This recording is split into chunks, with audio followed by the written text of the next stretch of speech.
Olá, seja bem-vindo a mais um programa Cidadania. E o nosso assunto de hoje é o suicídio. O suicídio é uma das principais causas de morte no mundo inteiro. De acordo com a Organização Mundial da Saúde, a cada ano mais pessoas morrem de suicídio do que de HIV, de malária ou de câncer de mama.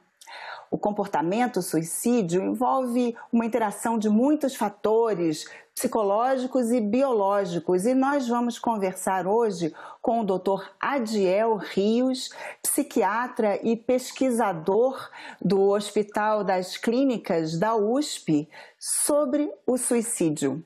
Olá, Adiel, seja bem-vindo. Muito obrigada por participar aqui do nosso programa Cidadania. Obrigado, olá a todos. Explica, existe um certo tabu sobre o suicídio, né? Assim, muita gente tem medo de falar, se sabe que realmente, às vezes, dependendo da forma como se fala, é realmente possível dar ideias, né? Mas, ao mesmo tempo, hoje já se sabe que é importante falar sobre o suicídio e necessário, né? Como fica isso, né? Por um lado, pode ser, tem que se saber falar, não é de qualquer forma que se fala, seria isso? Verdade. Durante muito tempo, o suicídio foi tido como um fenômeno contagioso, entre aspas, né? Ou seja, era um evento um tanto quanto abafado pela mídia, pela sociedade em geral, porque acreditava-se que poderia ocorrer, né, um fenômeno de contágio, né, similar a uma doença infecto-contagiosa, né, metaforicamente falando. Mas, com o aumento dos índices de suicídio, a gente percebeu que não falar sobre o tema estava agravando a situação, né, e persistindo, né, os índices de adoecimento e mortalidade por suicídio, né? Então, a campanha Setembro Amarelo vem para isso, vem para alertar a necessidade das pessoas abrirem seu coração, nomear os sentimentos que elas sentem, né, falar sobre as doenças, se despir de estigmas, de preconceitos, né, que tem muitos aí rodeando os transtornos mentais, que são uma das principais causas de suicídio, e com isso prevenir esse evento que é tão devastador e que leva a cerca de 800 mil vidas por ano, né, em todo o mundo, e a cada 40 segundos estima-se que a gente tenha um suicídio no mundo. No Brasil, são quase 13 mil óbitos por ano por suicídio. E existe também um cálculo de que está aumentando aqui no Brasil, né? Isso teria a ver com as causas originais, com essa questão do contágio, com a falta de acolhimento. Por que será que... Ou pelo próprio... está se sabendo mais, assim, se computando como suicídio, coisas que antes, às vezes, talvez fossem até abafadas? Há vários fatores aí envolvidos, né? No Brasil, nosso serviço de vigilância não é tão eficaz, né, em notificar eventos suicidas. Então, a gente estima que a quantidade de suicídio possa ser bem maior do que a que realmente é datada, né? Mas outros fatores também podem estar influenciando nesses dados, como, por exemplo, né, as próprias catástrofes, né, como a pandemia, que se encaixa também como uma catástrofe, né, é similar a este evento, as crises econômicas, né? O suicídio ele é um evento caótico, né? Atende à teoria do caos. Você não sabe muito bem predizer em que indivíduo vai acontecer esse evento, mas a gente sabe que há momentos na história em que o suicídio ocorre em maior proporção, como nas pandemias, que é o que a gente está passando agora, nas grandes crises econômicas, certo? E isso podem ser dados, né, que elevam a prevalência do suicídio.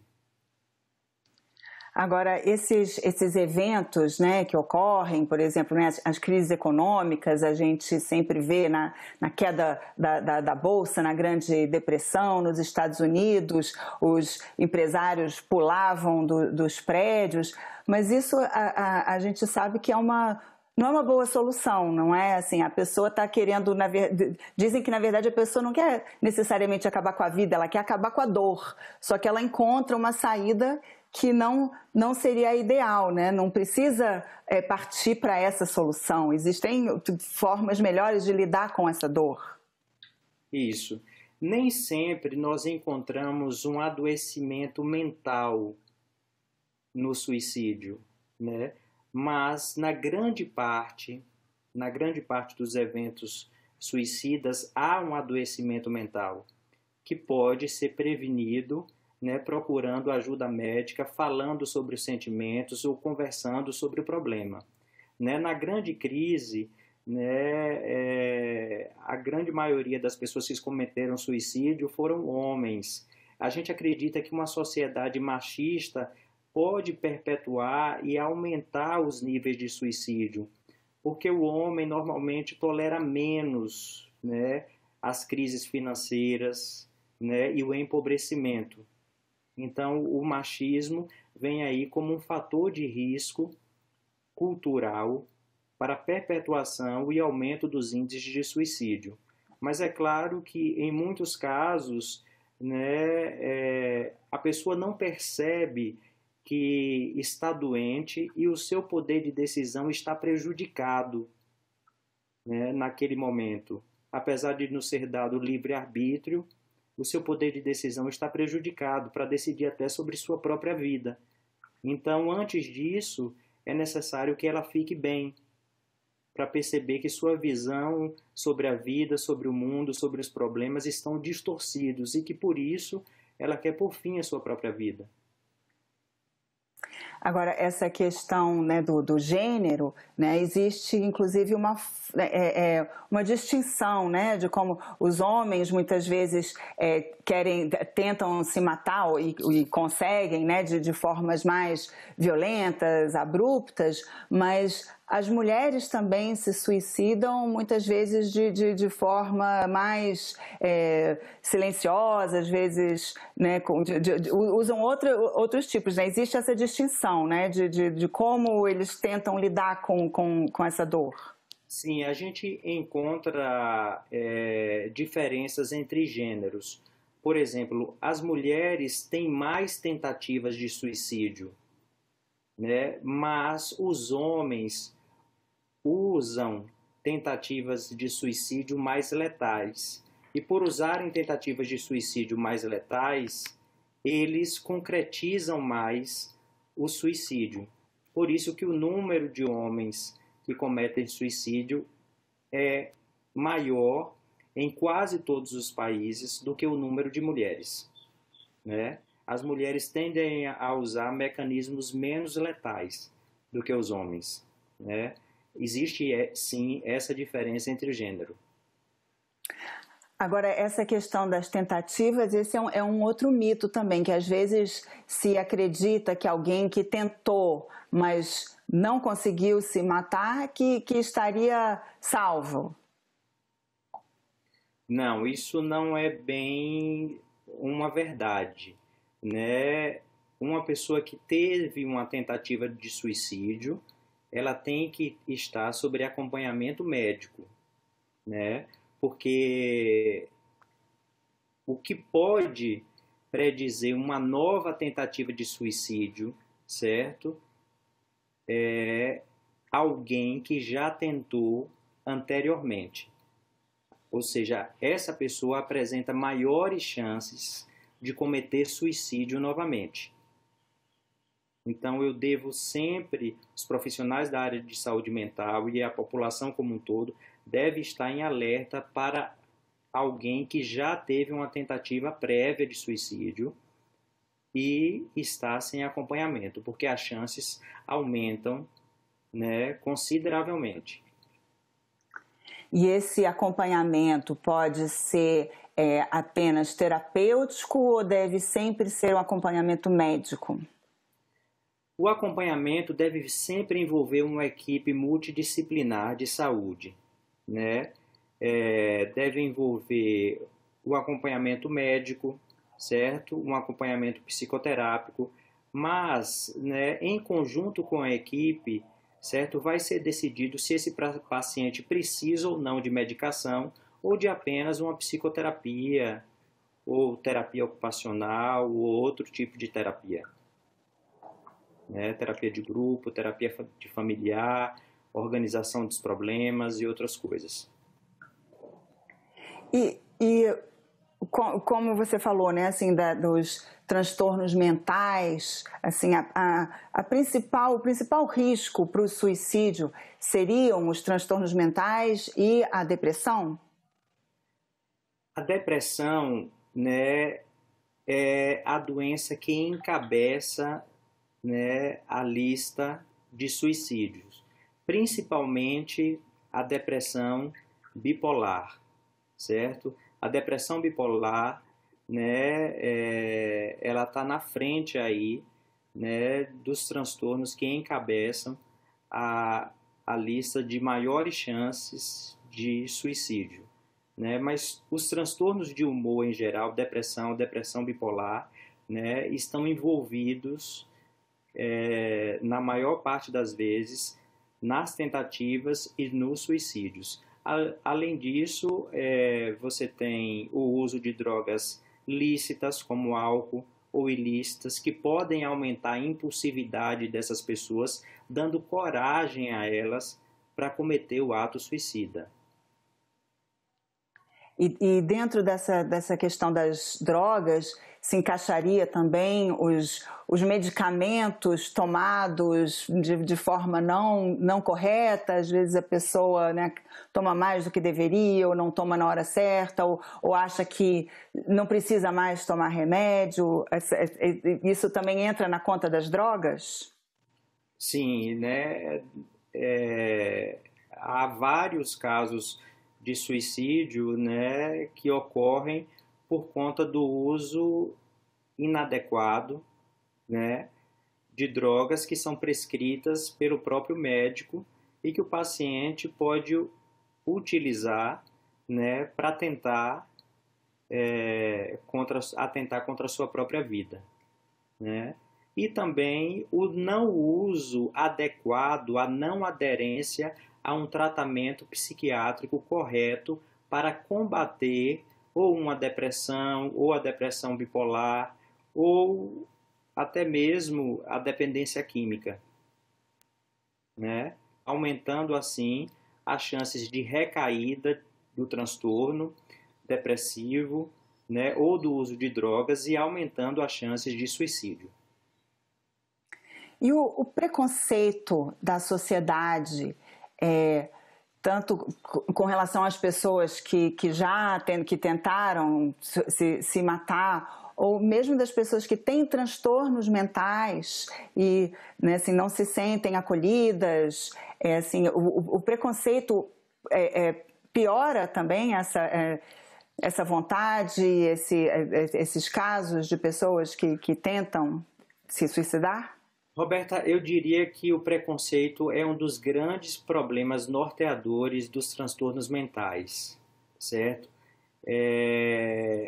A gente sabe que cerca de 10% dos pacientes, apenas cerca de 10% dos pacientes que tentaram suicídio, né, procuraram ajuda médica especializada. Muitos deles não procuraram por quê? porque atribuem o transtorno mental à falta de coragem, à falta de a covardia, à falta de Deus, certo? Ou seja, é preciso conscientizar as pessoas que elas estão diante de uma doença, certo? Os transtornos mentais não são brincadeira, né?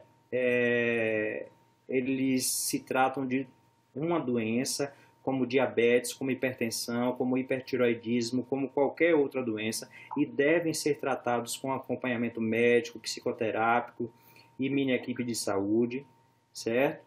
E esse preconceito é uma grande barreira que a gente enfrenta para que o paciente chegue até nós, né? Como eu acabei de dizer, né?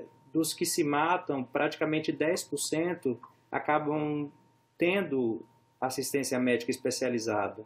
E a maior parte disso se deve a preconceito, estigma e muitas vezes a falta de acesso, acessibilidade também à saúde mental, que é muito precária. Agora, e com relação ao acesso para quem precisa, por exemplo, muitas vezes você mesmo é pesquisador no hospital universitário, muitas vezes os hospitais universitários oferecem esse tipo de tratamento sem custo ou a baixo custo, custo social, esse tipo de serviço está disponível pelo país inteiro, né? É uma forma, é um lugar onde as pessoas podem buscar. Sim. Os hospitais universitários hoje, eles têm abarcam uma grande população, né, de pacientes com transtornos mentais, né? Eles têm vários ambulatórios especializados para cuidar dessas pessoas, né? E graças a Deus nós temos as universidades para cuidar dessas pessoas, porque nosso sistema de saúde, né, está passando por uma situação um tanto quanto deficitária. Faltam profissionais de saúde para atender a demanda da população. Então, grande parte, né, ficam nesses serviços universitários ou ficam em centros de atenção psicossociais ou nas UBSs, onde muitas vezes faltam ainda profissionais de saúde especializados para atender cada caso. Quando você fala, né, que apenas 10% receberam, né, o tratamento especializado, esse realmente é um número muito baixo, chega a ser assim, muito preocupante. E eu imagino que entra nessa conta aí, que existe uma crença de que crianças não sofrem de transtornos mentais, não têm depressão e não se suicidam. Isso é mito ou verdade? É um mito, né?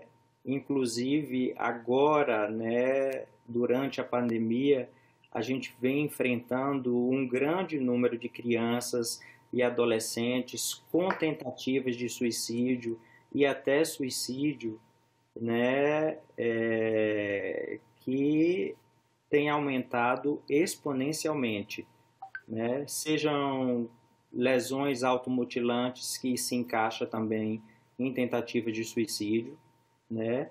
Ou suicídio propriamente dito, né? Então, crianças sim podem tentar suicídio, né? A faixa etária onde a gente tem o maior índice de suicídio, Roberta, seria dos 14 aos 29 anos, né? Ou seja, seria de adultos jovens, né? Adolescentes e adultos jovens, o que é bastante preocupante, né? Precoce. E quais seriam, existe alguma predisposição genética? Porque o que essas pessoas têm? Elas têm alguma coisa de diferente? Os estudos em suicidologia são bastante incipientes, né? Mas a gente acredita que existem fatores genéticos associados, existem fatores ambientais, é claro, associados, socioculturais, né? e todos eles atuam em conjunto, né, deflagrando o processo. Então, essa herança que determina o desfecho final, o suicídio, não se deve só à genética apenas. A genética é um componente, né? Quem tem familiares que cometeu suicídio, a gente deve ficar mais atento, bastante atento, né? Rastrear, né? Investigar, acolher mais essa pessoa, né? Mas os fatores ambientais também têm uma influência fortíssima nisso tudo. Então, é uma casadinha de fatores genéticos e ambientais, nesse caso. E quando você fala que a gente deve estar mais atento, né, seria atenção ao quê que se deve prestar? Atenção a comportamentos, eu diria, um tanto quanto estranhos. Nós somos seres, por natureza, gregários, né? Somos seres de bando. Então, o isolamento é uma das coisas que nos chama atenção, certo? Principalmente o que a gente passou agora, né, está passando ainda com a pandemia, que foi necessário, ainda é necessário em alguns casos, mas jovens, adolescentes bastante isolados, com poucos amigos, sem engajamento social, né, com história de adoecimento familiar, certo? Com famílias disfuncionais, vítimas de abuso sexual na infância, tem um alto risco de suicídio, né? Então, tudo isso a gente tem que estar observando, e principalmente aquelas que já têm um adoecimento mental prévio. E como ajudar uma pessoa? Se a gente percebe que tem um amigo, um familiar que está, né, assim, com esse comportamento de risco, o que a gente pode fazer? Eu acredito que a escuta é uma das melhores ferramentas.